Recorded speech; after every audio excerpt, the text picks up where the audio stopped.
Welcome to Imposter Hour with Liz and Greg. We're here to explore the imposter syndrome that haunts creatives, delving into how it affects their lives and work. Join us as we chat with authors and artists about creativity, self-doubt, featuring imposter characters in their stories, and the occasional imposter who pops up in their day-to-day lives. Today, we are incredibly excited to welcome Katie Gutierrez to the show. Katie is the author of the national best-selling, Edgar Award-nominated debut novel, More Than You'll Ever Know, which was also a Good Morning America book club pick for June 2022. She's a National Magazine Award finalist whose essays and features have appeared in Time, Texas Highways, Harper's Bazaar, and more. She has an MFA from Texas State University and lives in San Antonio, Texas with her husband and their 2 kids. Katie, welcome to the show. We're so happy to have you. Welcome! Thank you guys so much for having me. Oh, our pleasure. Yeah. I mean, come on now, that bio, you don't have imposter syndrome. Well, I think speaking of imposter syndrome, it's interesting to hear. It's always interesting to hear yourself spoken about in the third person, but hearing things like that, it absolutely gives me a little bit of imposter syndrome. It's like, who is that? Who is that entity I'm hearing about? Right. Sounds awesome. Amazing. Well, go ahead, Greg. Well, I was just going to ask, one of the things I wanted to jump off with you, Katie, is the fact that and this is sort of interesting in context with a lot of the authors we've spoken to, where you mentioned having experienced imposter syndrome after publishing your debut, which is sort of a unique twist. I was wondering if you could kind of talk a little bit about that. Yeah, I've been thinking about it since we first discussed the theme of the podcast, and I was asking myself, have I felt imposter syndrome? At what points have I felt imposter syndrome? And, I think the truth is that for a very long time, I didn't feel it at all. I think that for a very long time, I had what can only be described as like a half delusional level of belief in myself and my work and, what I was doing. And I think part of it is because I fell in love with writing so early as a kid. Mm-hmm. And as a kid, I was fortunate enough to have parents who were very supportive. They always enjoyed seeing me writing. My mom was a big reader. She also enjoyed writing. So they were always very excited to, read a story that I had written, listen to a story that I'd written. They always said yes when I asked to do things like go to a writer's workshop in a different state when I was 15, that I wanted to major in English in college, minor in philosophy. Granted, my dad also wanted me to do business in Spanish as backup. I was like, I don't know if I quite have the entrepreneur in me, but yeah, I think that part of it was their support for sure. They joke still about the fact that, when they asked me when I was little about really anything, they would say, well, did you think you could do it? And my answer from very young was, yeah, I thought I could do it. I never, as a kid or as a young adult or even in my 20s, there was never anything that I thought I couldn't do with effort and time. And so, even when I got questions like, you want to be a writer? That's not a career. How are you going to make money? My answer was always kind of like, well, I'll figure it out. And in my 20s, it really was about figuring it out. It was, my first job out of college was for People magazine, which I had interned for a year during my senior year. And talk about imposter syndrome. Absolutely. From a journalism standpoint, I have always felt like an imposter. Okay. Probably because it was never the goal for me. I was always going to be a novelist. And journalism requires a certain level of fearlessness around people that I never really considered myself to have. Mm-hmm. So when I was first learning to interview people and pitch stories, even now my hands shake. Like doing things like this makes me nervous. Interviewing people, being on the other end of interviews, it makes me nervous. And so from that side of things, I always felt like I was just kind of really faking my way through. But I learned how to pitch stories. I learned how to interview people. I learned how to write stories. And then when that bureau closed 6 months into my job there, my dad, who is an entrepreneur, was like, well, why don't you, start your own business? And I was like, sure, Dad. Like, what does that even look like? Right. But I ended up making a website for myself, naming the business. I spent 8 hours a day on like Craigslist and guru.com, like applying for anything that sounded remotely legitimate from a writing standpoint. And so from there, I mean, I did everything from, writing marketing copy to white papers for RFID technology. I ghost wrote. I edited and proofread, and it ended up getting me into an editorial position at a small hybrid storytelling company where I ended up being in charge of like the whole editorial division. So I helped staff it, and we had clients who were experts in their fields and wanted to write books but didn't know how. So we paired them with writers. At that point, it was all for co-writing credit, which was great. So I have a lot of nonfiction co-writing credit before I became a novelist, and I learned so much along the way about all these different facets of writing, and also I got my MFA during that time period. And so, while I was doing all that, I was sending out stories. I think I queried one agent for a short story collection early on in my 20s. I got a lot of rejections, and I sort of felt like, rejections are depressing. They're hard to deal with, but I think, again, going back to that almost delusional level of self-belief, it never felt like game over for me. It always just felt like, okay, what am I going to do differently? What am I going to do next? And pushing forward in that regard, right? Like I think what it comes down to for me is that I have always felt like a writer because I have always written. And so I have never quite identified with writers who don't feel like they can call themselves writers, because I'm always like, well, do you write? And if the answer is yes, well, then, you're a writer. But for me, getting traditionally published and having the book be a GMA pick and, be as successful, right? And suddenly going from being a writer to being an author, that was like an interesting jump for me, because I had a certain conception of what authors' lives look like, right? And granted, a lot of it comes from like movies and books, but I always sort of envisioned the author life to be somewhat different from my own current life, which is like very, I'm a mom of 2 young kids and we live in the suburbs, and day in and day out is very like I'm mostly in pajamas or sweatpants, and there's a lot of cleaning involved. Like, so it's not the kind of like author life that I imagined when I was younger. And so in some regards, the identity of author makes me feel like an imposter, but I still feel like not an imposter when it comes to being a writer, if that makes sense, because it's still the thing that guides my days, and my identity. Yeah.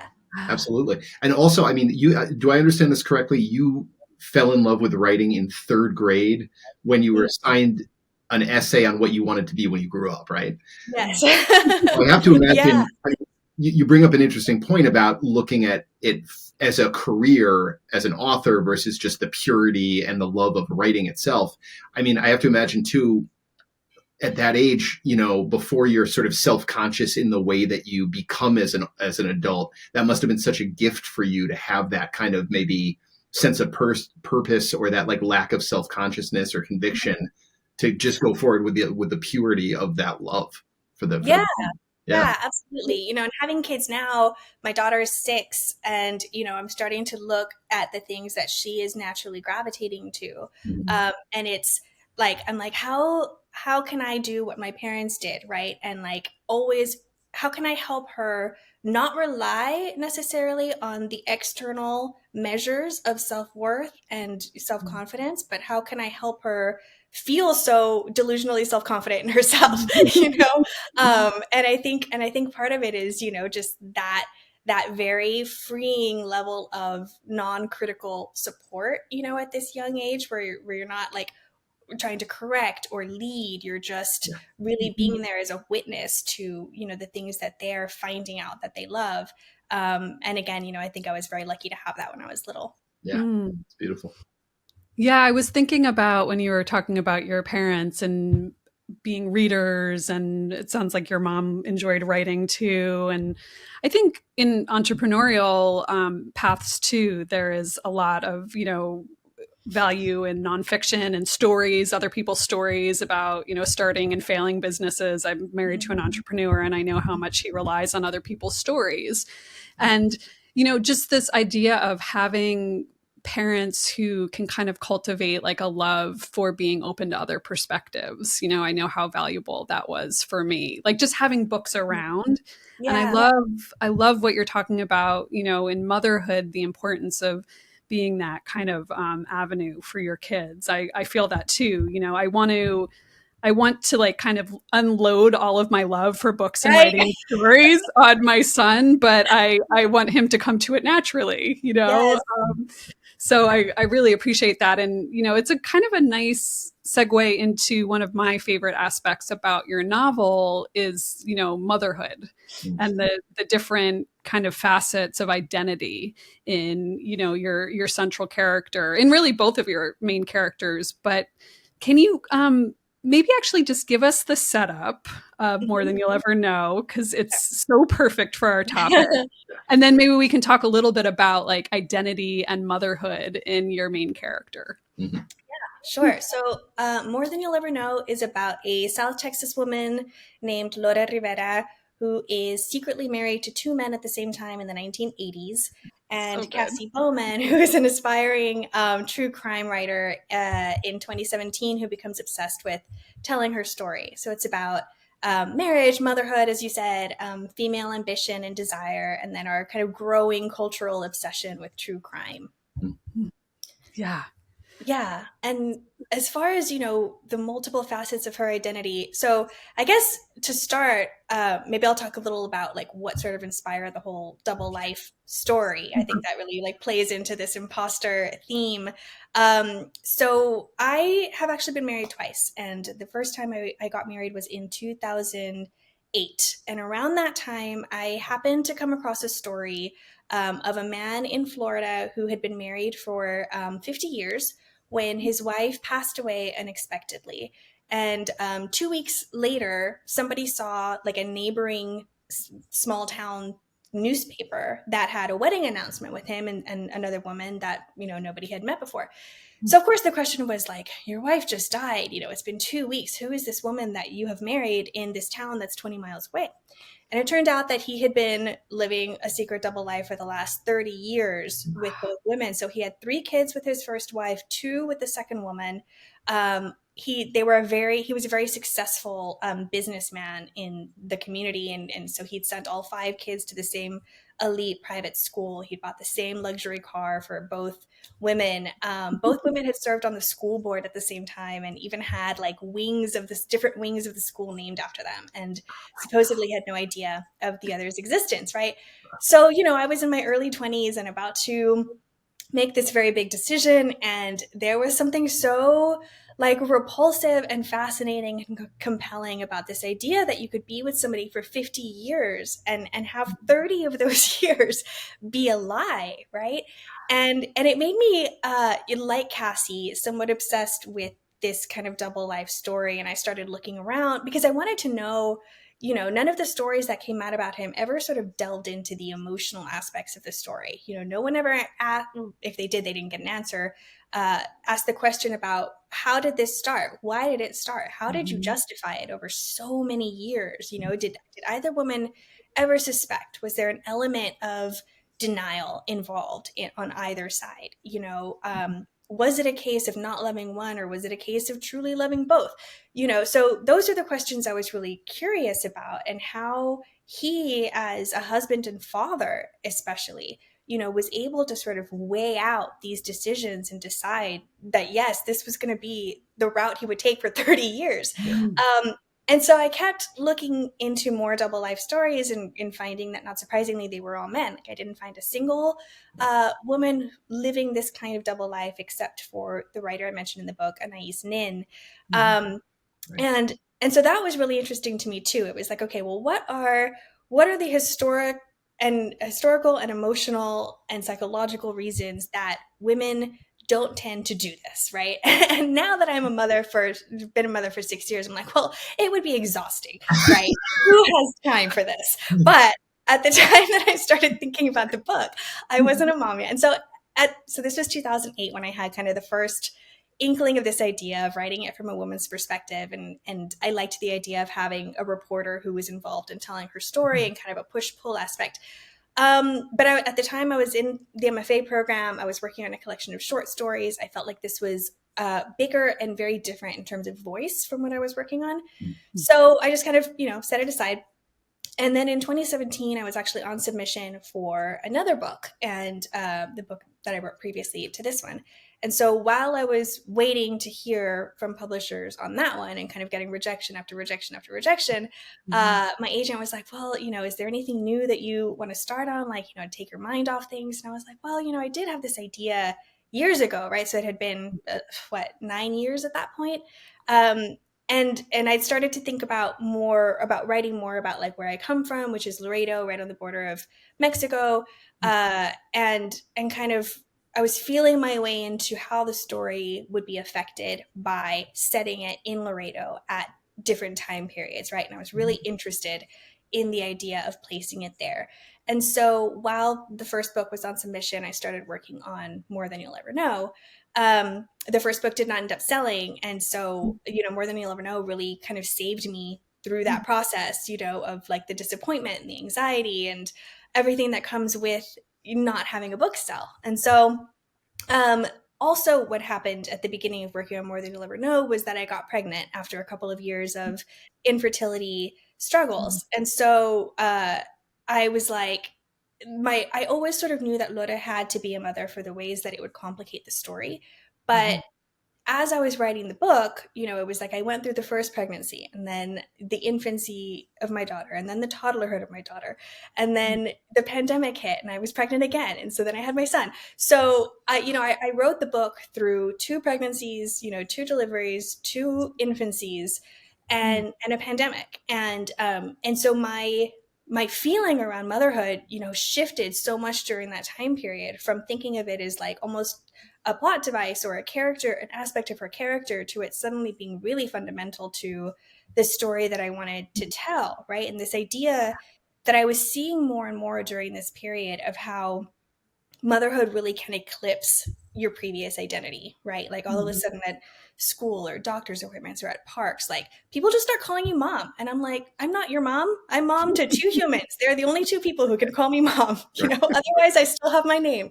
But you get that so much. And, you meet new people, new mothers, and you find yourself talking about the kids, right? And it becomes harder in a sense to find your way into new relationships with other mothers when you're talking about yourselves. It becomes like this really delicate area of like, what do I reveal about myself as a human? What am I allowed to ask about you as a human? Let's talk about the kids because it's safer. So let's talk about how they're eating and how they're sleeping. And it's like, it's a way to connect and a way to bond, because these things are life defining and life changing, right? And yet they have very little to do with who you are as a person and what you are experiencing, by this monumental shift into motherhood. So, with Lore's story and thinking about it, being told in the 1980s, so, before social media, before cell phones, before this kind of thing would become a lot easier to kind of nip in the bud. But also it was during the peso devaluation, major recession in the United States, but also in Mexico, which affected Laredo doubly hard because they were hit by the dollar recession and the peso recession. And so all of a sudden, a third of the city was out of work. So this was the time period that I was born. And I grew up hearing stories from my parents about, what it was like for them. And so, I was interested in looking at this woman who became a mother very young, in her early 20s, to her high school sweetheart, whom she loves. She is the primary breadwinner for the family. She's obviously traveling back and forth a lot between Laredo and Mexico City. And she's still in her early 30s, right? So she's still really a young woman. And yet she's at this kind of crossroads in her life where her sons are 12. They need her less in terms of like the physical demands, right? Right. She has a certain level of freedom that she has maybe not had before. And she's chafing against, I think, like the roles that she entered very early, which were, wife and mother.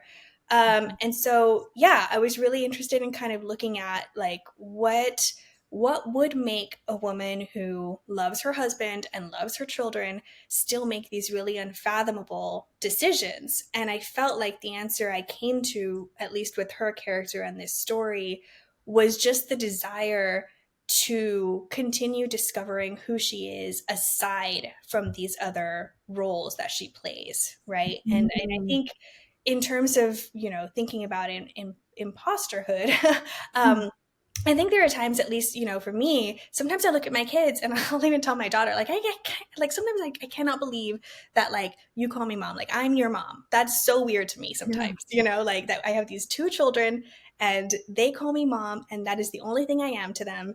And it's so strange, right? To have this kind of like, to them, mom is this like totality, right? Mhm. And it's something that I think moms have to resist and fight against because it's very easy to let it become the totality. And so for Lore, I think that um, she's so tired of that, and I think she's very tempted away. Yes, by Andres, but also by the sense that she can continue discovering who she is, that there is more to her than this totality, right? Um, and so yeah, I think yes. I'll Mm. pause. Well, there's also a great bit where she is.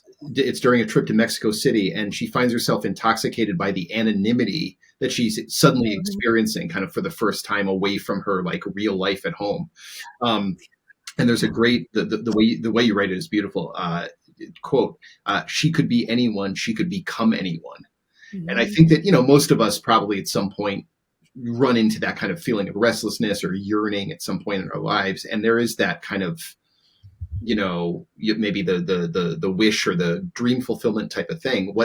How was that to kind of explore that on the page of this like newfound freedom for this character who, as you mentioned, is very locked into a home life, responsibility, career, all of this stuff?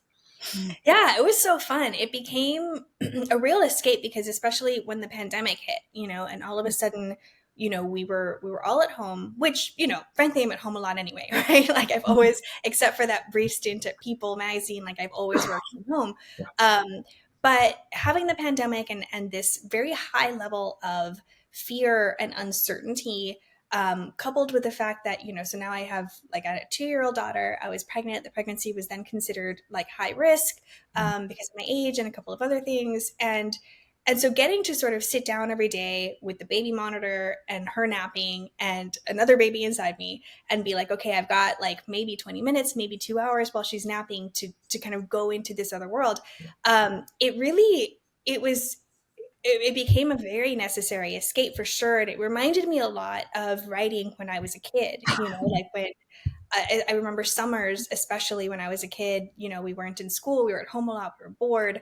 And I was always writing stories in the summers, right? I was always just, I'd be in the pool and I'd have a thought for a story and I'd come inside and I would try to like get my brother and sister to come into my room and all write stories together. And they were not very interested in that. But that sense of just like sitting in my room and it was kind of hot and the sun was kind of shining through at this exact angle, through the curtains onto the carpet. And I just felt like I had all the time in the world, but I needed to write that story right then. Yeah. And that was the feeling that sort of came back to me with this idea of like Lore's double life, the way she's sort of finding herself, the way this idea of anonymity and rediscovery, because it felt very foreign to the place where I was in life at that time, which was very much just tied to home, and in this new identity and in this new world that nobody knew for a while which direction things were going to go in, Right. so yeah, it gave me also a certain level of compassion for her as a character, because I think part of my project for the book was, is it possible to ever understand somebody who makes these decisions and who hurts the people who she loves the most, right? Like I think that we as a society, like we judge mothers the hardest. Like, we I mean, if a mom does anything that can be construed as putting herself before her family or before her children, like burn her at the stake. Like that is still, I think, so much of our society's view toward mothers. And so, getting myself to a point where, I was like, can I understand somebody making these decisions? Can I put myself in that place of making those decisions, right? Can I feel compassion for her? And I did, and she was my favorite character to write. And those sections in Mexico City were, absolutely my favorite sections to write. And yeah, I think that it really filled like a gap in my life during that specific time period. Yeah, I mean, when I was reading it, she was my favorite character to read. I love Cassie, but the idea of the kind of like empty cup syndrome of motherhood, like you're constantly taking care of everyone else and your cup is always empty, and society never really encouraging or giving us permission to fill it, that kind of oft used, put the mask on yourself before you put it on other people. It just isn't really like practical when you're in the moment of motherhood. And then what's so remarkable in your book is Laura's sons are twins, which I love how that works on so many levels. And I think that you did this really brilliant kind of storytelling trick where you show so much agency and feminism in, her story in the past is in the 80s. She's the primary breadwinner. She's doing all the traveling on top of kind of the primary childcare when she can do it. And then she also takes some stuff for herself, and I thought that was really relatable, this kind of like permission to fall in love and have a sexual awakening and, get to know herself through that. And then you brilliantly parallel this with your other main character, Cassie, who's going through her own kind of like journey. I don't know if you want to talk about her a little bit. I'm thinking about her past, coming up against her imminent wedding, her journalistic aspirations. There's so much. Yeah. So Cassie grew up in Enid, Oklahoma. Her mom died. Uh, her mom dies when Cassie is young, and she has a younger brother and a father. And her living situation growing up is that she was a witness to domestic violence and her father's drinking. And so she, in order to escape that environment, really sort of had to make a somewhat parallel decision to Lore, but the question of who do I put first? Do I put myself first and leave this situation with the idea or the hope of being able to eventually save my brother from it? Or, do I sacrifice myself and what I want in order to care for him now in some way, right? Even if it's an inferior way to the way that I would eventually like to do it, right? And so she has this really complicated family history, like this very heavy baggage, and part of that is what draws her to her fiance Duke, who grew up on a farm with a big family, a lot of love, a lot of stability. He feels to her like just a really safe person. He's never like, she's rarely seen him lose his temper, and certainly never against her. He is a restaurateur. He has a food truck. He has big dreams for himself as well.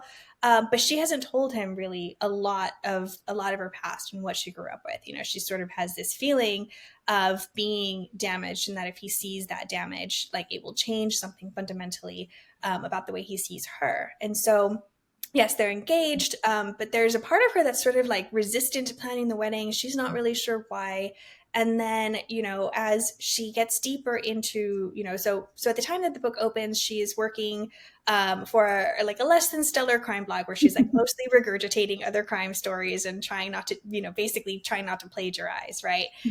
But she has always been obsessed with true crime, dating back to when she would watch Dateline with her mother. And it was like this bizarre sense of safety in watching the worst happen to other people, right? And which is, I think, like the weird feeling a lot of us get from watching true crime or consuming it in some way. And so, she has this desire to be a true crime writer, but to do it right, and whatever that means, right? So to her, it's a way, she wants to do it in a way that is not exploitative, that's not, sort of taking advantage of the victims or centering the perpetrators. So she has, I think, all these really good intentions and lofty ideas for the kind of true crime writer she wants to be. And when she encounters Lore's story, it seems to her like a very different kind of story because Lore is alive. She's not the typical, dead woman at the start of a crime story. It's one of her husbands who ended up dead. And she has a lot of agency in that story. And so as she gets, sort of sucked deeper and deeper into a relationship with Lore and Lore's family and telling this story, her fiance becomes sort of less and less supportive. Like he is sort of seeing a level of her, I think he's perceiving her interest in the story and in true crime in general as a kind of darkness that he can't understand. And so there's this tension between them, right? And a sense of like, who is right here? Like, is there an ethical way of being a true crime writer, especially when you're working with a subject who doesn't want their story to be told? Is there a way to tell that story ethically, right? Duke would probably say no, but he also would probably say no to any level of true crime because he just finds it distasteful. So kind of playing with those elements of their relationship and of her past with her family, which of course, ends up coming back into the story. And the ways that she is often blind to the ways that she and Lore are similar. Like I was very interested in sort of having Cassie start out as being like kind of judgmental about Lore, the way I think a lot of us would be. And being, having a pretty big blind spot for her own flaws and hypocrisies, and I wanted that push and pull between the two women to kind of take center stage throughout a big chunk of the book. Yeah. Well, you do so many interesting things with that kind of. I mean, what you just talked about now is interesting. There is a big part of the book that kind of a big theme where it's a lot of kind of reworking personal narratives, both consciously and subconsciously. And I just want to read one of the openings here of Cassie's chapters that kind of speaks to this directly. Quote, "For every story told out loud, there's the story we only tell ourselves. And behind that, somewhere off and out of reach, is the truth. The trick is telling them apart." So I think that kind of cognitive dissonance and that narrative irony that you talk about is such fertile ground for novelists. How do you, when you're going into these characters, and there are these sort of, as you said, these sort of unconscious parallels, maybe, how do you kind of tease out those threads with all of these overlapping motivations? A lot of time in editing.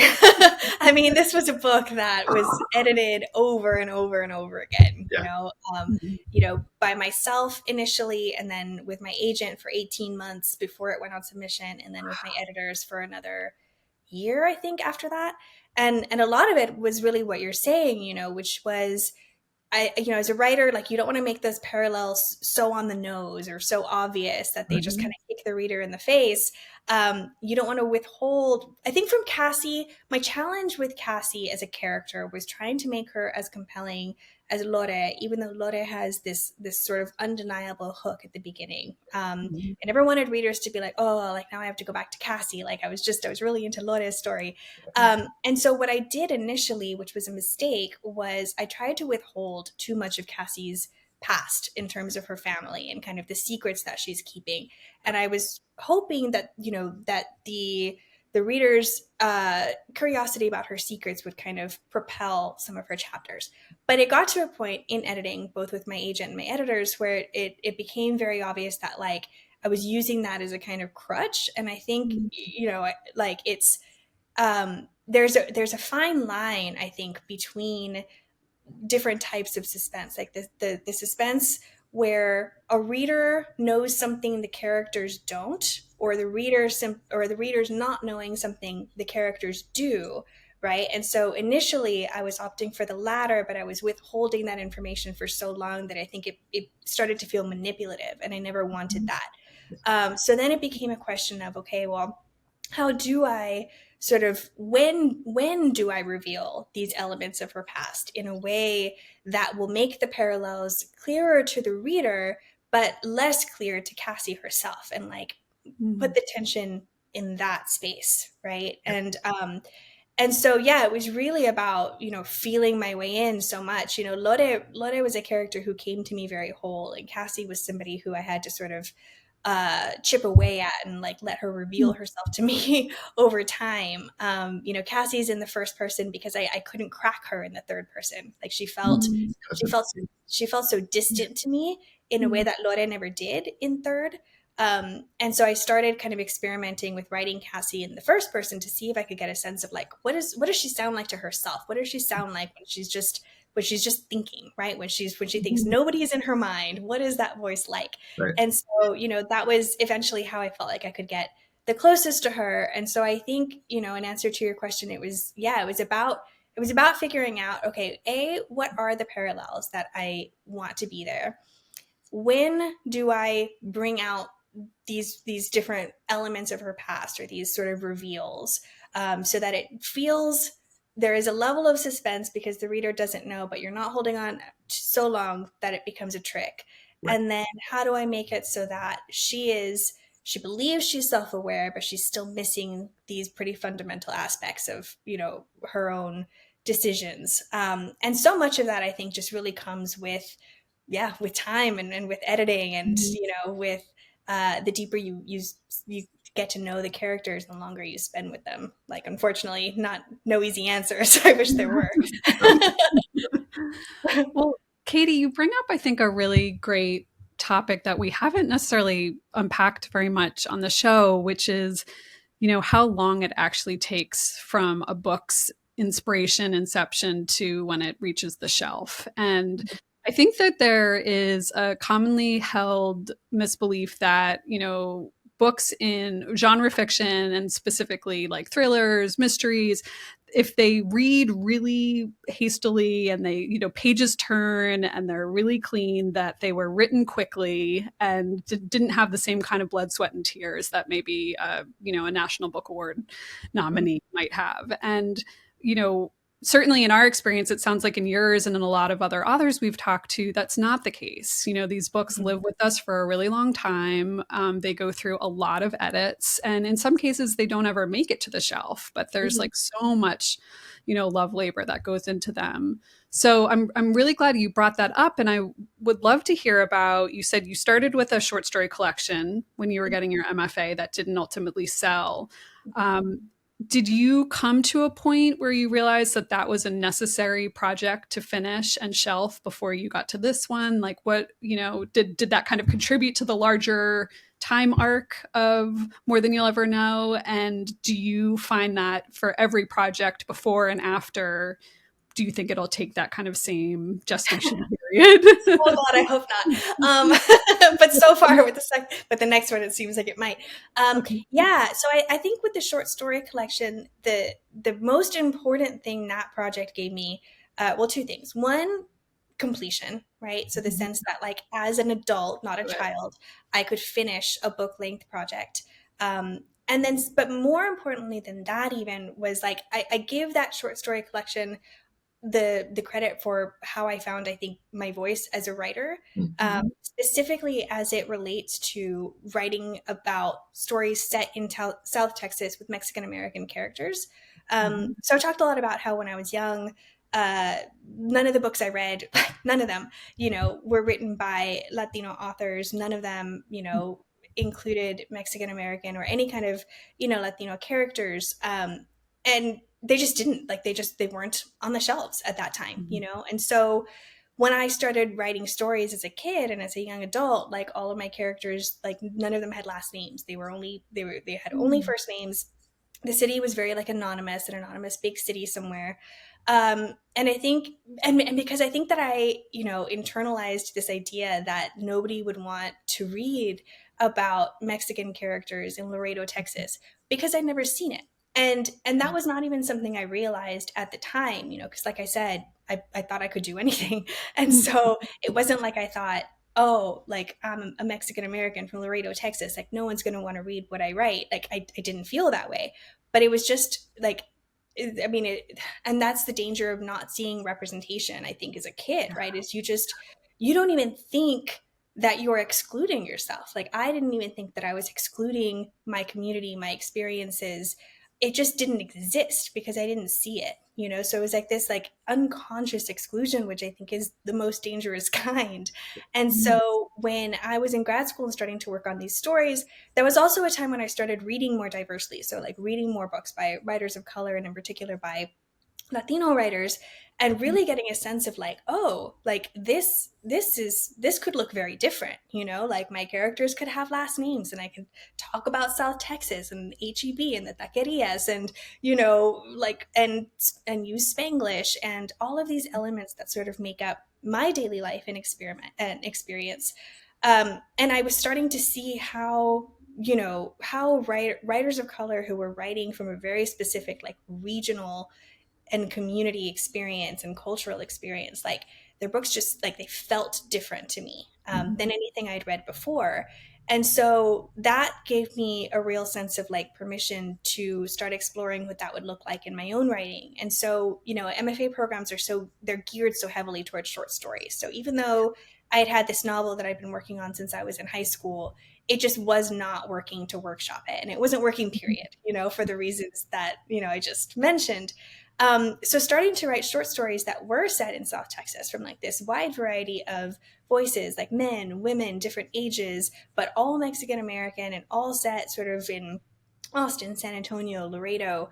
I found like a different sort of like rhythm to the voice and a new sense of like finding the universal and the specific. Whereas I think before I thought universal had to be universal, so universal had to be so broad that anybody could find themselves in it.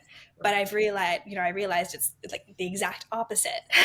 And so writing that short story collection was really kind of like such a necessary and important exercise in finding my voice as a writer. And so I look back on it with fondness, and I still see, a couple of stories have been published, which, I'm very happy and grateful for, because I think also having those little successes along the way, kind of contributes to this sense that, okay, like I'm not on the wrong path, right? Like maybe it's going to take longer than I thought, but it's not impossible. But I do feel like, yes, that is a project that is shelved. Like I won't try to publish that collection. The book after that, which was my first like novel attempt as an adult, which was the one that went on submission. I started writing that in 2015. We went on submission in 2017.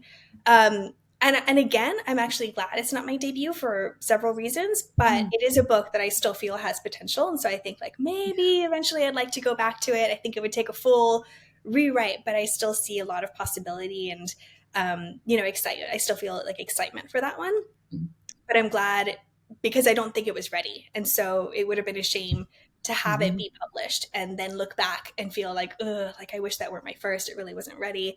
So I think that the right novel was the debut. Like I think More Than You'll Ever Know. I'm so happy that that was, the first one to be published. And then now I'm starting to work on the next one. And I'm certainly finding, like, to your question of like, will they all have the same gestation period? I sold More Than You'll Ever Know in 2020. It was a 2-book deal.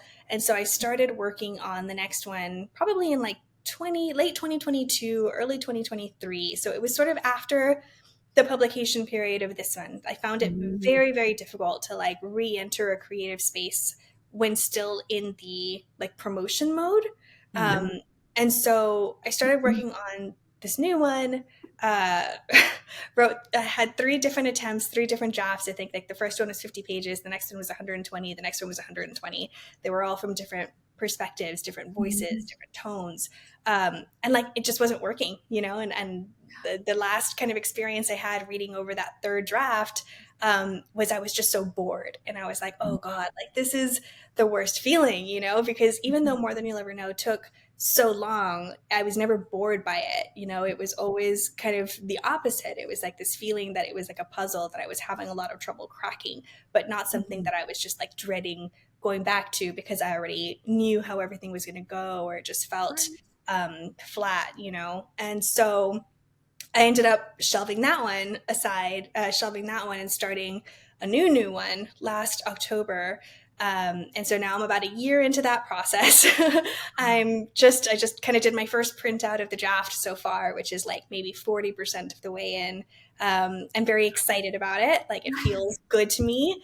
So I feel like I'm absolutely on the right path with it. But yes, I think I'm finding that, a lot of gestation is needed for my writing process. Like, really wish it weren't, but I have so much admiration. Like, I think, you guys, like, I have so much admiration for you all being able to be as, prolific as you are. And because it is hard work. It's hard work working to a deadline. It's hard work working, with other people, whether, you guys have this amazing partnership, but also thinking about agents and editors, and then starting to incorporate, readers and the idea of like sales and marketing, like all of those things didn't exist before the first one was published, and now that they are in my head, it's very hard to get them out of my head. So how do you all deal with that? I mean, I really, really relate to what you're saying about not being able to get into the creative headspace when you're doing the marketing. And as you were talking, I mean, you talk about, more than you'll ever know so articulately and beautifully. And I think about how long ago you wrote that book and how impressive it is, that it sounds like you still kind of learn and realize new things as you're, answering questions. But like, what I struggle with is, trust issues will come out for us in January. And we wrote that, like a year ago and change. And to begin to talk about a book that you haven't been living with. I mean, since then, I've been working on something independently. Greg's been working on something. I also ghostwrite and edit. Like, there's so many other characters and worlds that I've been immersed in. So to start to think about how to talk about this project, it's almost like a parallel to having a double life, like having multiple marriages. Like, how do you keep it all straight? That's so true. And I'm excited to immerse ourselves in trust issues. And obviously this is part of the reason we were doing the podcast, is we just kind of love talking about like fraudsters, and our main character is a romance fraudster. Love it. But, I think what Greg and I have as an advantage is, the safety in numbers and have each other and the accountability. So where I think as a solo writer, I really fall short in making my own deadlines or getting to the table every day to work on the book, I know that I owe someone, my chapter, or I will set him back. So really my people-pleasing perfectionistic self gets leveraged, and that's what keeps us kind of in forward momentum. Otherwise I'd be totally paralyzed by self-doubt and Greg, what about you? I mean, I'm going to echo a lot of what you just said. And Katie, to your point, that whole left brain, right brain thing, there really is like almost that cognitive dissonance of the creative part. It's sort of what, it's kind of how we started off the conversation of like the writer self versus the author self. Yeah. Right? The writer self is this pure, beautiful animal that just exists in the wilderness of imagination. Right. Author has to sit at a desk and do admin stuff half the day. Yeah. Those are two different things. I think as natural creatives, that stuff feels like it's not the way that, I mean, for me at least, and I think, maybe a lot of creatives feel this way. It's not the way that your brain naturally is calibrated. Like you talked about, Katie, you talked about, when you were younger and your father being sort of a businessman and coming from that background and having that very practical, analytical type of mindset. I don't know that that's like the thing that really defines us as creators. So it's like, that's the thing you have to learn, and you have to kind of make that the amended part of how you operate, and it's so much of like the career is not the actual work or the process. Right. So how do you do that? And how do you kind of, find that strike that balance, I guess. Yeah. Interesting. Well, go ahead. No, I just wanted to kind of, while we still have Katie for the sort of the tail end of this, you talked a little bit about the new book, and I did want to give you the opportunity to talk a little bit, as much as you can. I don't know, where you are in the process, but you had mentioned to us before we started taping that a couple of the themes that you're dealing with are wealth and social class, as well as it sounded like there was maybe a bit of an imposter aspect as well in that book. So I just wondered, how much you were able to talk about. Yeah, I don't know how much I'm able to talk about, to be honest. Like, no one said don't talk about it, but no one said do talk about it. So I will say, so it's based on, it is, or I should say, it's inspired by the most famous murder trial that took place in sort of the Southwest in the early 1900s. And it actually took place here in San Antonio. There was a German immigrant named Otto Kohler, and he and his wife Emma moved here and eventually started a brewery that's called the Pearl Brewery. It still exists today, and it's like a massive development now in San Antonio. But at the time, they became extremely wealthy. You know, they started very humbly. They became extremely wealthy from making this beer. The German beer influence in American culture in the early 1900s is fascinating. You know, it was considered like the most healthful drink that you could put in your body, and like that's how it was like branded at the time. Right. Well, Otto Kohler, Emma Kohler, they lived in this, you know, massive mansion here in San Antonio. Emma supposedly was dealing with a series of unknown ailments that sort of came to a head when she was in a car accident and required bed rest. And so she was being treated by a doctor who turned out to be fairly controversial. Then Otto ended up bringing a nurse back from Germany who also happened to be named Emma. She was very young, so she was in her early 20s to their 50s. She moved in with them to care for Emma, the wife. Eventually, Otto and the younger Emma start having an affair. Some time passes. She has a very close nurse friend who is also named Emma. And eventually, after the second Emma breaks it off with Otto, he turns to the third Emma for consolation, starts an affair there. So some time passes, and eventually the third Emma murders Otto. And there's never a real explanation why, you know. So she said that she said it. The only thing she said was, "I'm sorry, I had to kill him. I was protecting my friend." And so this is a story that, you know, a friend of mine who used to live at the Pearl, they have apartments there now, was telling me this over dinner, and I was like, I've never heard this story before, and I was struggling with the other book at the time, and I was like, God, I'm really interested. So I ordered anything I could find on it, which at the time it was like two pretty slim nonfiction books, and they were mostly centered on Otto Kohler, right, and kind of his biography and his contributions to San Antonio, and you know what a tragedy it was that this happened to him. And I, you know, naturally was very interested in the Emmas, right? I was interested. Oh, sorry. And so after Otto died, the first Emma, who had been bedridden for some time, like rose from the ashes, took over his beer empire, led it through prohibition, which was like the biggest threat at the time, and led the company until she died in her 80s. So many questions came to mind here, which was, you know, what was really happening with Emma that she was in bed for so long? Why, like this doctor who was treating her was one of those doctors who like believed in extreme bed rest as kind of the solution specifically for wealthy women and their ailments. And then, you know, so it started leading me to ask, like, you know, was her husband keeping her in bed so that he could have all the affairs he wanted, right? How consensual was his relationship with the young nurse living with him, who no doubt didn't speak English, didn't know anybody else except her other nurse friend Emma? You know, like the power imbalance is like clearly wildly uneven, you know. So I wondered about that, right? How much of it was consensual, especially because she eventually broke it off with him, got married 2 weeks later, and kind of like disappeared off the face of the map, right? Except for when the third Emma called her back the day that she murdered Otto. So the whole story was fascinating. And so initially I started out thinking I was going to write historical fiction that was really like based on this story, and that I was going to give these characters life and just tell the story from as much as I could put together and imagine. But then, you know, because I do have some journalism background, I felt that I would be overly tied to the facts, and, you know, and I would feel very restricted by the facts, and unsure about how much to imagine myself into these real life people.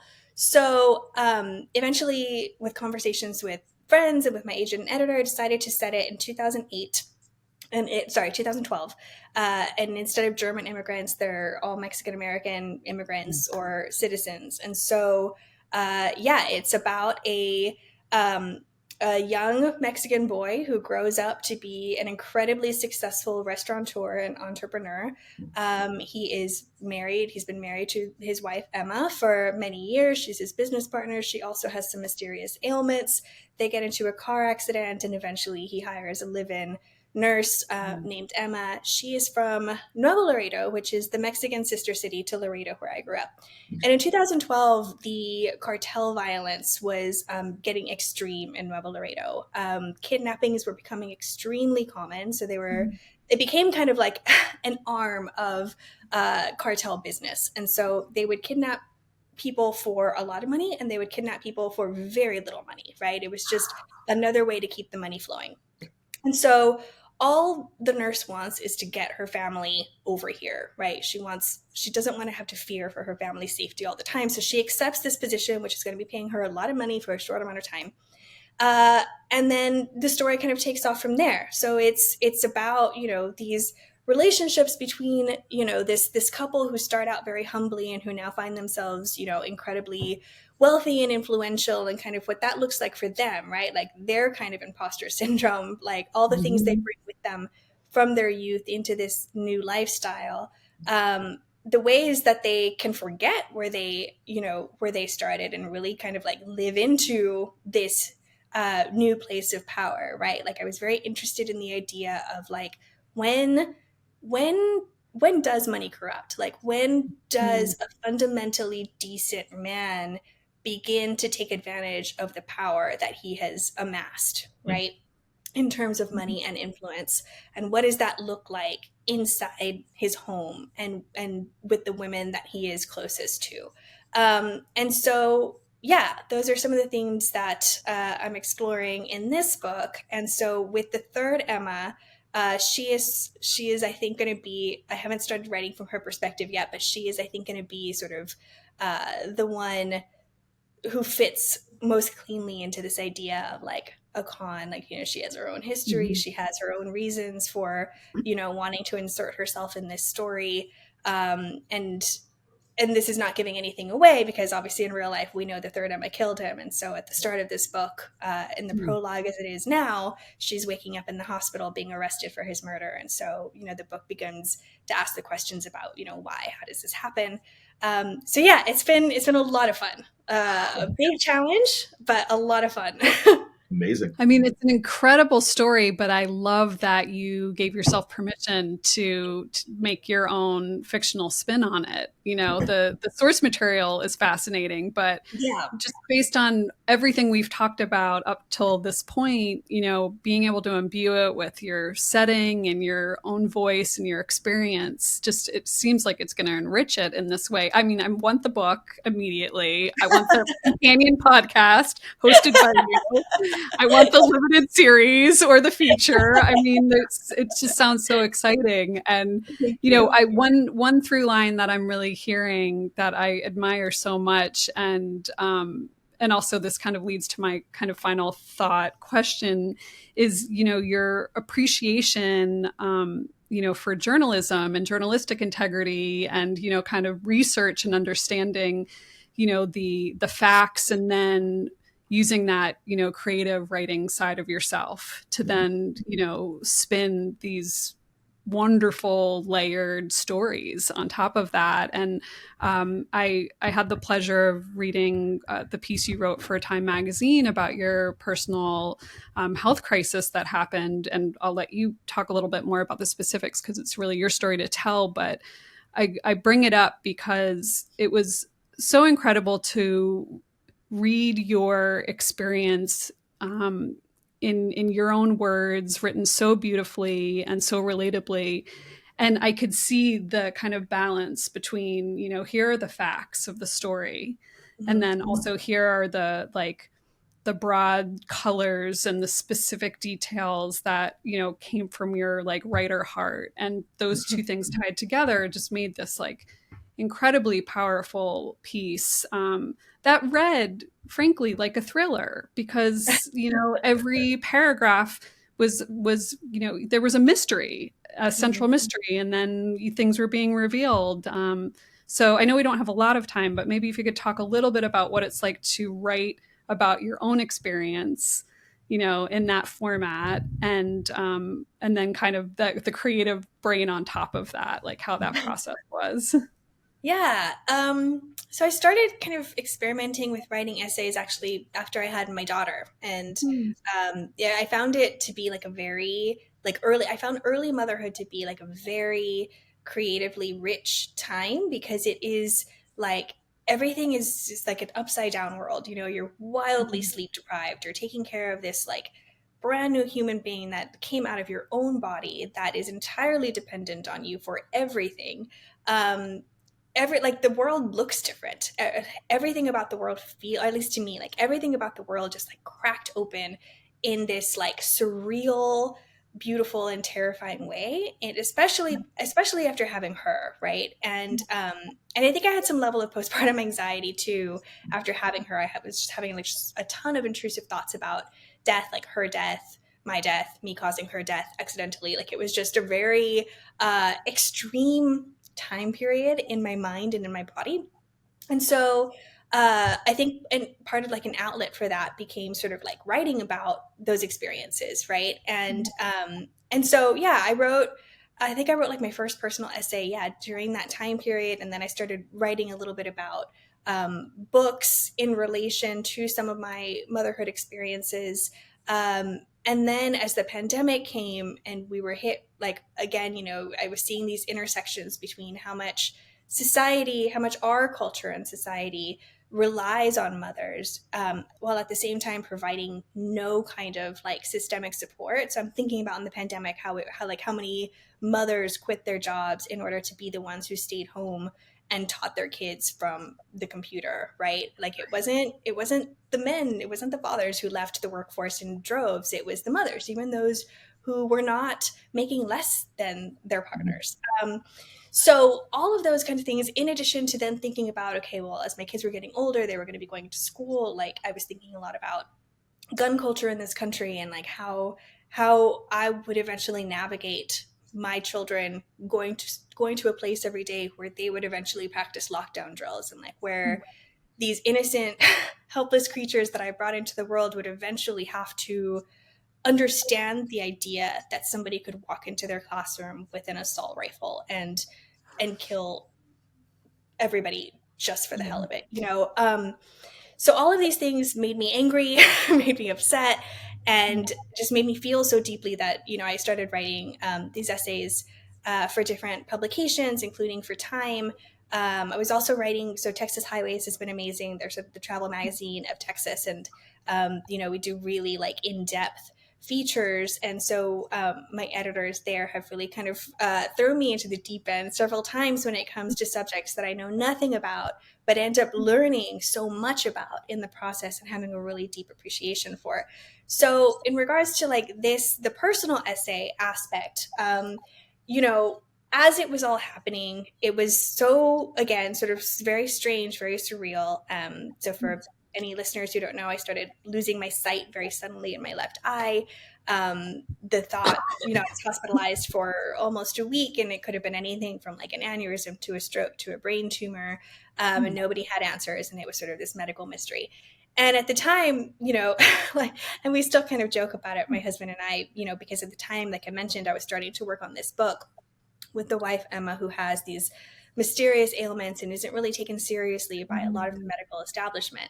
And so I had just started the chapter where she wakes up in the hospital after a car accident, when suddenly I was in the hospital losing my sight.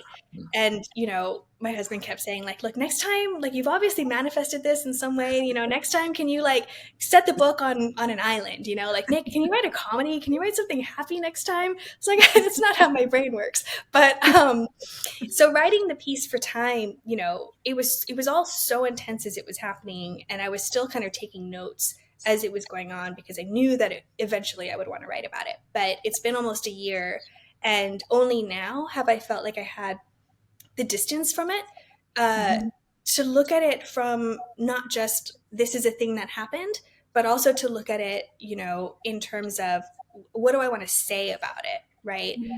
Because I think that for me is something I've learned with writing personal essays, and in particular for a magazine like Time, which is just such a huge cultural touch point. There has to be a reason for the writing, a takeaway for the reader.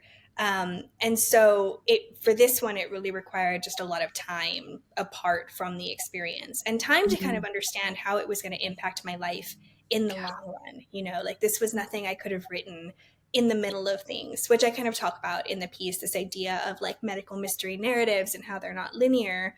They, circle back around in strange ways. And as much as we want to try to identify like, hey, am I in the first act? Am I rounding out the third? Is this almost going to be over? That's not how our bodies work. It's not how the healthcare system works. And so it was also interesting to me from like that experience of like a storyteller, right? To figure out, how do I tell this narrative of something that happened to me, but is not a traditional linear or 3-act structure, and what am I trying to say about the thing that happened? And so then, as you mentioned, kind of trying to bridge the personal experiences and details from that writerly place, but then also, kind of remember like what the magazine is and who the readers are, what would be useful to the readers, and what's the important information to relay beyond my own individual experience, right? So I'm always very wary about like, I don't want to just be navel gazing in personal essays. I always wanted to sort of have some sense of, okay, this exists for a reason and not just because I want to talk about myself. So yeah, I think all of those things kind of came into play with it. And I just kind of hit a place very randomly where one night we just finished dinner and all of a sudden I had the first lines in my head and was like, okay, I think I'm going to start writing it. And so the next day I had a full draft and, kind of workshopped it with my writing group for a little bit before sending it to my previous editor at Time, who I'd loved working with. And so, and she was, as usual, great to work with on this piece. And so, yeah, that was kind of how that came about. Okay. Well, Katie, everyone listening has to read this article and your book. Sorry, go for it. And I will also add for our listeners and viewers, if you have not yet read More Than You'll Ever Know, do so immediately. It is a phenomenal book.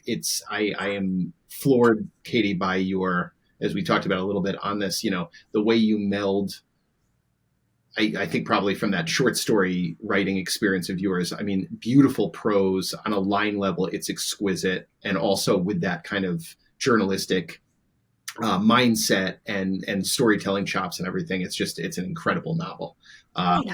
Absolutely. We eagerly await your follow-up, and we really just appreciate your writing, and storytelling really is a gift to all of us. So thank you. Please tell our listeners where you can be found on socials, out in the world, etc. Sure. Yeah. I'm not great about socials at the moment, but I think I'm mostly on Instagram under Katie Gutierrez Writer. So I can be found there. You can find me on Twitter or X under Katie Goots, but I don't really post there anymore. And I'm dipping my toes into Threads where I think I'm also Katie Goots, but I'm not, consistent with it. So Instagram's the best bet at this point. Perfect. Amazing. Well, thank you again for all of your time and your beautiful, thoughtful answers. Imposter Hour with Liz and Greg is created and hosted by us, Elizabeth Keenan and Greg Wands. The show is produced and edited by the Bookwild Collective founder, Kate Harrogate, and Scott Leeds composed our original theme music, and Steve Luoma designed our logo. And you can